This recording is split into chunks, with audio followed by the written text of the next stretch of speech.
This is the Nextorch C61. This is an interesting dual function light because up here in the head there is a deep reflector that will throw 3,500 lumens, a rated 420 meters.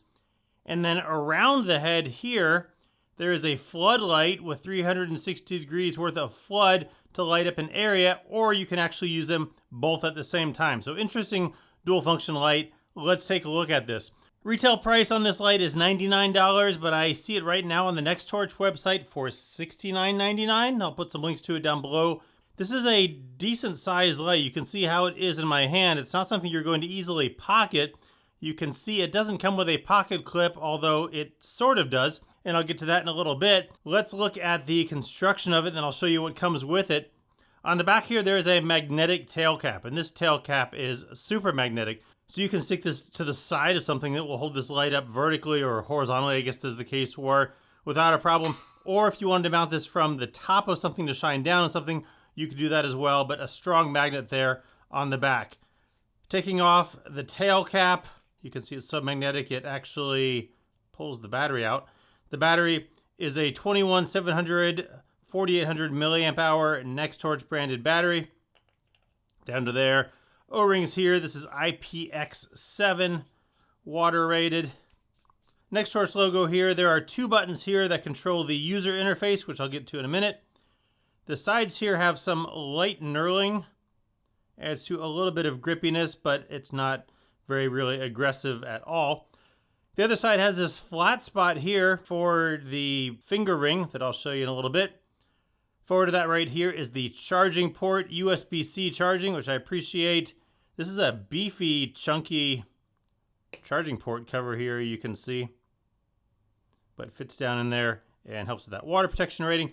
Forward to that is the 360 degree floodlight. And then up on the head here is that deep reflector with a next gen 9-core LED, they call it, down there in that deep reflector. And this does have a pretty throwy beam. It does come with a USB-A to USB-C cable with green for the Nextorch coloring. I'd argue they could probably skip this because people probably have a ton of these.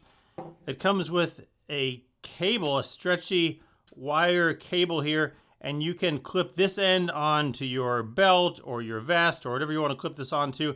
And then the other end of it goes through the lanyard hole in the back right here. So if you're one of those people that is afraid they might lose or drop their light, you can clip this on and, well, that's not going to happen. It also comes with a small Allen wrench, and that is to take these two screws off right there because it has a finger ring that you can mount on it. The user interface here is pretty straightforward. You can see there are just two buttons, a big button and a small button. The small button controls the 360 degree LED. The big button controls the head. The small button, if you double click it, it will put it into lockout mode as shown by the red light that lights up here. And then if you try and do anything, it lights up red to show you that it's in lockout mode. To get it out of lockout mode, double click it again. There is this little light here, and then when you turn the light on, this will indicate the battery charge. So it lights up for a few seconds to give you an idea of that. Now, as I mentioned, the small button controls the surround LEDs. You click it and they come on here. And then this is stepless dimming. So you click it on, you hold it, and it lights up. When it gets to the top, it will flash. And then you press it again, and it will go back down. This goes from 1 lumen at the bottom that it will do for 500 hours. And at the top, it's actually only 30 lumens. Initially, as I was afraid that could you leave this on for a long time at this brightness if you were going to use it to light up a room, but it's only 30 lumens and it will go for 36 hours. So you can use this at the maximum brightness, again, only 30 lumens, and you don't need to worry about beating up on the battery. It does have mode memory, so it will come back on to wherever you turn it off. And then the big button does the front light. Click that on. It's just single click on, single click off, and then same stepless dimming. So you click it on, hold it down, ramps up. When it gets to the top, that flashes. That is really hot on my hand. And again, ramps back down. Again, flashes at the bottom. This goes from 25 lumens all the way up to that maximum of 3,500. And if you want to jump to the turbo, you just double click this button and it jumps to that turbo. It will do the turbo for 2 hours. And as mentioned right here, the head really does start to get pretty warm if you've had it on that turbo for a while.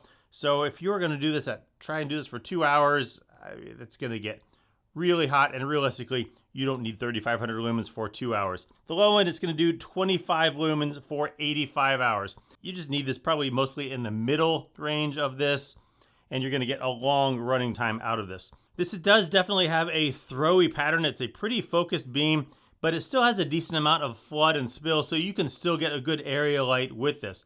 Also, you can use both of these at the same time. So I have the head on here, click this, and you can use them both at the same time. I don't know how the run times are going to go for using both lights at the same time, but I would assume it would be similar to just whatever time of this and whatever time of this, and you add or subtract them, and then you can turn them off individually. There's the head back on.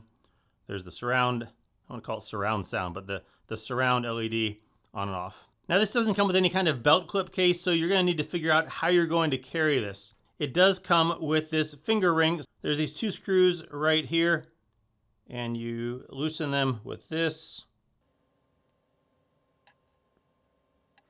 And a little plate is going to come off, and that reveals a little indentation right there, and that's where the end of this ring fits in. And when it fits in there, it does sit up a little bit, you can see there, so it's going to go right in there, and there's going to be just a little bit of space under there. And then those same screws right back into there.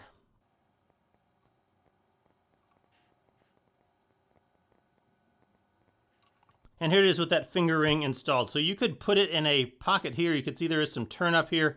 So you could run that into a pocket. It flexes a little bit. And then you can put your finger in it like this. Some of these lights in the dark, you can't really find where the buttons are. And yeah, it's easy to say in the light, but in the dark, you might be spinning it around. This way, if you use the fingering, you know that you put your finger in it and the buttons are directly opposite. And that's really that's the only place that finger ring can go. So you put it in there. You could stick this in your pocket. It's going to stick out of your pocket pretty far with that ring. You can see there's also some knurling, jimping. I'm not sure what you would call that on there. So if you wanted, you could use this in a defensive way. That would be uncomfortable striking someone.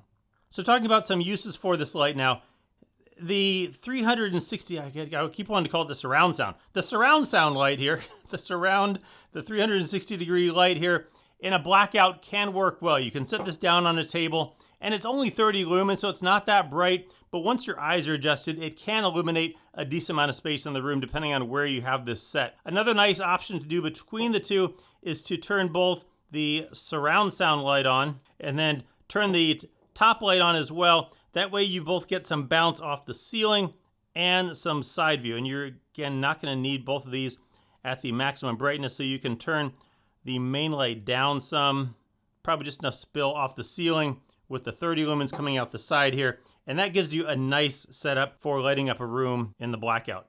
Alternatively, in a tent or somewhere, you could use this. The only downside I would say about this, the surround light, the 360 degree lights here, is that they don't really put the light out kind of up or down. It really just spits it out mostly just kind of straight sideways. So that's where I think in a blackout, having the top light on as well, bouncing off the ceiling, may help add some additional lighting to the room.